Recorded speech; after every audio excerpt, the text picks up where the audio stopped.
ভারত বাংলাদেশ সীমান্তের দুপারের পরিস্থিতি নিয়ে কি জানানো হয়েছে বিএসএফ এর তরফে শুনুন। ভিসা বন্ধ করো আর এক্সপোর্ট ইম্পোর্ট পারমিট ইস্যু বন্ধ করো। ভারত একেবারেই মিথ্যা অজুহাত তুলে এমন একটি পরিস্থিতি তৈরি করছে যাতে বাংলাদেশ এবং ভারত মুখোমুখি একটি সাংঘর্ষিক অবস্থায় যায়। আসসালামু আলাইকুম ভিউয়ার্স, দেশ ও দেশের বাহির থেকে যারা আমার ভিডিওটি প্লে করেছেন জানাচ্ছি আন্তরিক শুভেচ্ছা ও অভিনন্দন। আশা করি সবাই ভালো আছেন, সুস্থ আছেন, আলহামদুলিল্লাহ। তো ভিউয়ার্স, ইস্কন নেতা চিন্ময় কৃষ্ণদারকে গ্রেফতারের ইস্যু থেকে কেন্দ্র করে বাংলাদেশ ও ভারতের ভেতরে এখন যে ধরনের সম্পর্ক তৈরি করা হয়েছে তাতে করে এক পক্ষ আরেক পক্ষকে যুদ্ধের হুমকি দিচ্ছে। অটোমেটিক্যালি ভারতীয় সীমান্ত বাংলাদেশে আমদানি রপ্তানি বন্ধ করে দিয়েছে। হাজার হাজার মেট্রিক টন পেঁয়াজ সহ বিভিন্ন পণ্য সেখানে আটকে দিয়েছে তারা। সীমান্তবর্তী এলাকায় এসে বাংলাদেশকে হুমকি প্রদান করা হচ্ছে এবং বিএসএফকে তৈরি করা হচ্ছে বাংলাদেশের দিকে অস্ত্র উঠানোর জন্য। আসুন এ সম্পর্কে ভয়াবহ তথ্য জানবো আমরা এই রিপোর্টে। ভিডিওতে যাওয়ার আগে রিকোয়েস্ট করব, যারা এখনো চ্যানেলটি সাবস্ক্রাইব করেননি, নিয়মিত দেশের সকল আপডেট সবার আগে জানতে অবশ্যই চ্যানেলটি সাবস্ক্রাইব করে পাশে রাখবেন। দর্শক আসুন স্ক্রিনে ভারত বাংলাদেশ সীমান্তের দুপারের পরিস্থিতি নিয়ে কি জানানো হয়েছে বিএসএফ এর তরফে শুনুন। ये हमारी मांग है, नहीं तो पूरा वीसा बंद करो और एक्सपोर्ट इंपोर्ट परमिट इशू बंद करो। বাংলাদেশ ভারত সীমান্তে পেট্রাপোল সীমান্ত অবরোধের ঘোষণাকে কেন্দ্র করে তৈরি হয়েছে নতুন উত্তেজনা। সীমান্ত অবরোধ করে ভারত থেকে বাংলাদেশে সকল ধরনের পণ্য রপ্তানি বন্ধের হুঁশিয়ারি দিয়েছেন তিনি। ভারতেই এই নিয়ে তৈরি হয়েছে প্রশ্ন, কি হবে সোমবার? আন্তর্জাতিক সীমান্তে এ ধরনের কর্মসূচি পালনের নিয়ম নিয়েও প্রশ্ন দেখা দিয়েছে। ভারত একেবারেই মিথ্যা অজুহাত তুলে এমন একটি পরিস্থিতি তৈরি করছে যাতে বাংলাদেশ এবং ভারত মুখোমুখি একটি সাংঘর্ষিক অবস্থায় যায়। দেখেন, একটি সিদ্ধান্ত, পশ্চিমবঙ্গের ৮ জেলায় বাংলাদেশ সীমান্তের নিরাপত্তা জোরদার করেছে ভারত। কেন? এই নিরাপত্তার প্রশ্ন তো দুই দেশের সীমান্তরক্ষী বাহিনী তারা বসে সিদ্ধান্ত নেবে যে কি ধরনের নিরাপত্তা ব্যবস্থা নিতে হবে। এটা একক কোনো নিরাপত্তা ব্যবস্থার বিষয় না। তার মানে হচ্ছে যে এটা এক ধরনের বাংলাদেশকে উপেক্ষা করা, অবন্ধুসুলভ যে আচরণগুলো প্রতিটা ক্ষেত্রে কিন্তু তারা সেটি করে চলেছে। এখানে বলা হচ্ছে খবরে যে উদ্ভূত পরিস্থিতিতে এবার পশ্চিমবঙ্গের উত্তরবঙ্গ এলাকার ৮ জেলার বাংলাদেশ সীমান্তে নিরাপত্তা ব্যবস্থা জোরদার করেছে ভারত। বিএসএফ বলেছে উত্তরবঙ্গের ৮ জেলার বাংলাদেশ সীমান্তে নিরাপত্তা ব্যবস্থা জোরদার করার লক্ষ্যে ভারত বাংলাদেশ সীমান্তের কাঁটাতারবিহীন এলাকায় কাঁটাতার লাগানোর উদ্যোগ নেওয়া হচ্ছে। মানে আর যেখানে যেখানে বাকি ছিল কাঁটাতার, সবগুলো কাঁটাতার দিয়ে তারা ঘিরবে। ভালো। ভারতীয় সীমান্তরক্ষী বাহিনীর বিএসএফ এর উত্তরবঙ্গ ফ্রন্টিয়ারের আইজি সূর্যকান্ত শর্মা সোমবার শিলিগুড়িতে এক সংবাদ সম্মেলনে এসব কথা বলেন। এতে আরো উপস্থিত ছিলেন বিএসএফ এর DIG Kuldeep Singh, DIG Sanjay Sharma, DIG Sanjay Pant প্রমুখ। একটাও মুসলমান পাবেন না। আর বাংলাদেশের ৩-৪টা নামের মধ্যে কিন্তু ঠিকই হিন্দু পাবেন। ভারতে এসব খাতির নেই, অথচ তারা বাংলাদেশের সংখ্যালঘুদের নিয়ে খুবই চিন্তিত। তারা তাদের নিজেদের দেশের সংখ্যালঘুদের অধিকার নিরাপত্তা নিয়ে কোনো চিন্তা নেই তাদের।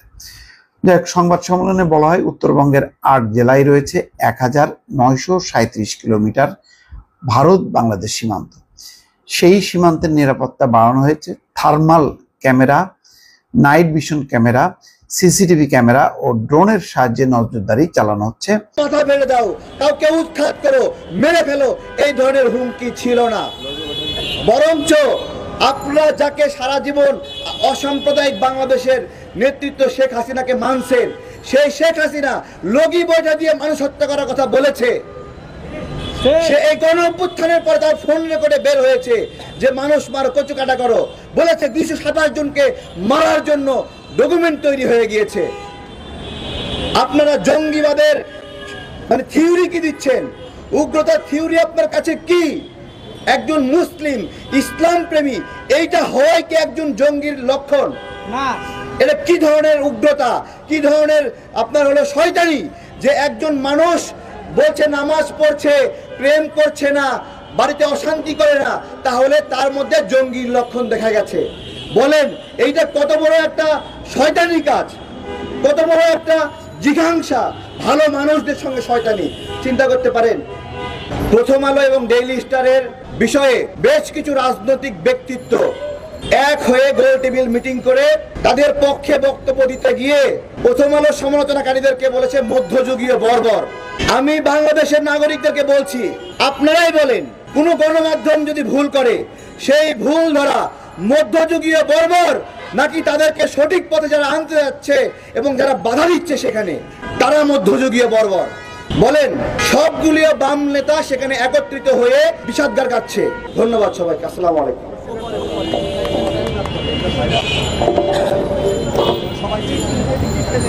ধন্যবাদ জনাব তারেক রহমানকে।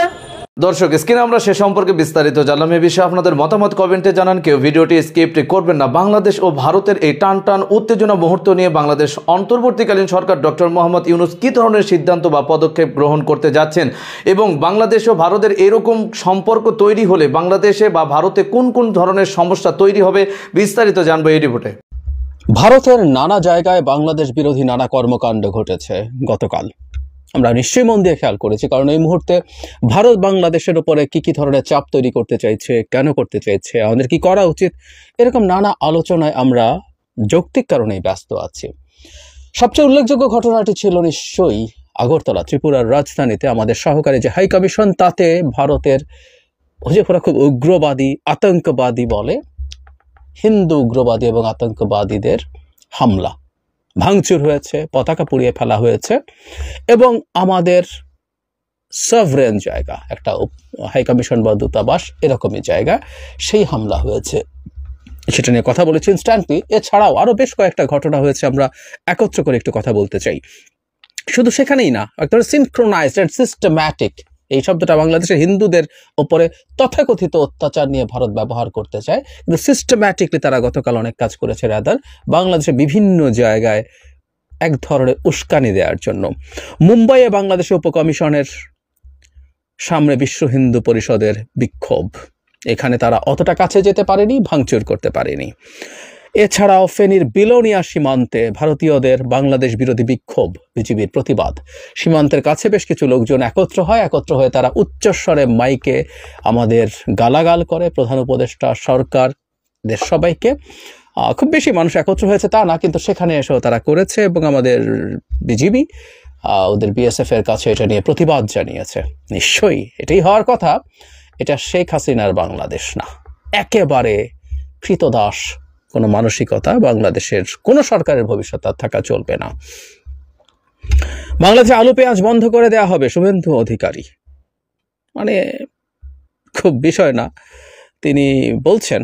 একটু যদি দেখি, আজকে সিনেমা ট্রেলার দেখিয়ে গেলাম, বাংলাদেশের হিন্দুদের ওপর অত্যাচার বন্ধ না হলে এবং চিন্ময় কৃষ্ণদাস মুক্তি না পেলে 5 দিন স্থলবন্দর বন্ধ থাকবে। এরপর 2025 সালে লাগাতার বন্ধ করে দেওয়া হবে। আলু পেঁয়াজ কি করে যায় তা আমরা দেখব। এখানে তিনি এমন একটা দাবি জানিয়েছেন যেটা সারপ্রাইজিংলি অনেকের কাছে রেজোনেট করেছে মমতা ব্যানার্জির কাছে। ওটাই সবচেয়ে বেশি আলোচনার বিষয় ছিল। আমি সেই বিষয়ে আসব, যেটা তিনিও বলেছেন। তারপর তিনি অন্যান্য কথাবার্তা তার চলছে এবং কোনো একটা জায়গায় যেন বলছেন যে কলকাতায় যত আবর্জনা হয় সেটা দিলে বাংলাদেশ নাকি ভেসে যাবে। মানে বাংলাদেশে, মানে কলকাতায় এত আবর্জনা তৈরি হয় কেন আমরা জানি না। যাই হোক, ভারতের করিমগঞ্জে বিক্ষোভকারীদের বাধায় জকিগঞ্জ দিয়ে পণ্য আসা বন্ধ। খেয়াল করি আমরা, বাংলাদেশের সাথে বিভিন্ন বর্ডারে জিনিসগুলো আটকে দেওয়ার কথাবার্তা হচ্ছিল এবং সেই ধরনের পরিস্থিতি তৈরি হয়েছে। ভারতের শ্রীভূমির সীমান্তে সনাতনী ঐক্যমঞ্চ নামের একটি সংগঠনের বাধার মুখে বাংলাদেশের ব্যবসায়ী আমদানি করা পণ্য দেশে নিয়ে আসতে পারছেন না। আজ সোমবার সকালে কিছু কমলা সিলেটের জকিগঞ্জ রেল স্টেশন দিয়ে বাংলাদেশে এলেও পরে আন্দোলনকারী সংগঠনটির বাধার মুখে আর কোনো পণ্য আসেনি। এখানে কিছু লোকজন একত্র হয়ে এমনকি বাংলাদেশে ঢোকার চেষ্টা করেছে। এই ধরনের আলোচনা আমরা বিভিন্ন জায়গায় দেখেছি। সবচেয়ে গুরুত্বপূর্ণ যে উক্তিটি সেটা হচ্ছে, আমরা জানি, সেটা হলো মমতা ব্যানার্জি যা বলেছেন সেটা।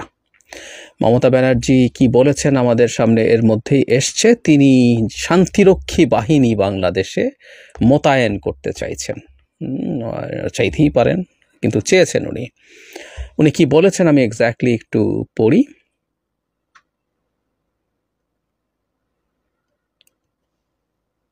উনি ওনাদের পার্লামেন্টের রীতিমতো বিধানসভায় কথা বলেছেন। এখানে অনেক আলোচনা চলছে, সেটা হলো উনি কেন বলেছেন, কি বলেছেন এবং এটা কতটা প্রেডিক্টেবল এই ধরনের কথাবার্তা বলছেন, কিন্তু আগে উনি কি বলেছেন সেটা একটু শুনতে চাই।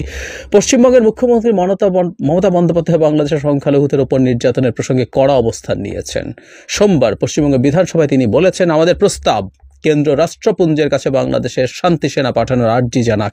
এ বিষয়ে লিখিত প্রস্তাবও তিনি কেন্দ্র সরকারকে দেবেন বলে জানিয়েছেন।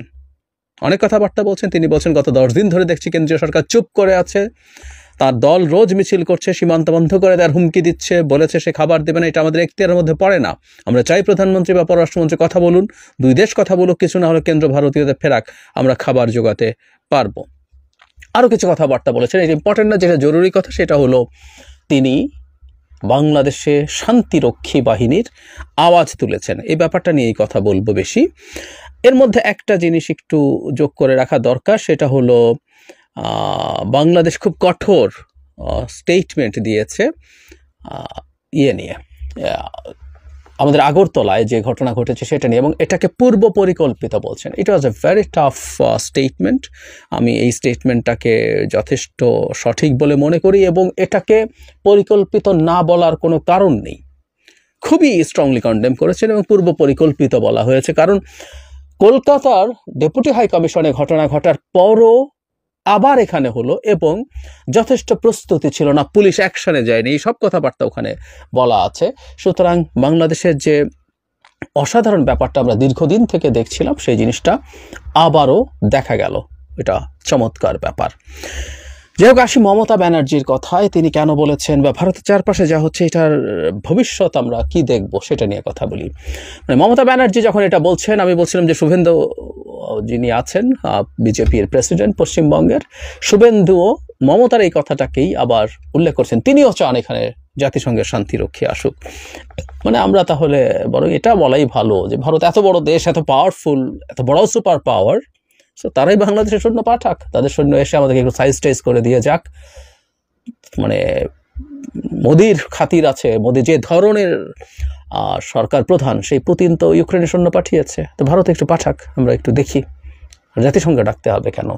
আর জাতিসংঘ যদি দর্শক, স্ক্রিনে আমরা সে সম্পর্কে বিস্তারিত জানলাম। সো ভিডিও এই পর্যন্ত। ভালো লাগলে লাইক অ্যান্ড কমেন্ট করবেন, এবং দেশের সকল আপডেট সবার আগে জানতে অবশ্যই চ্যানেলটি সাবস্ক্রাইব করে পাশে রাখবেন। দেখা হবে পরবর্তী ভিডিওতে ইনশাআল্লাহ।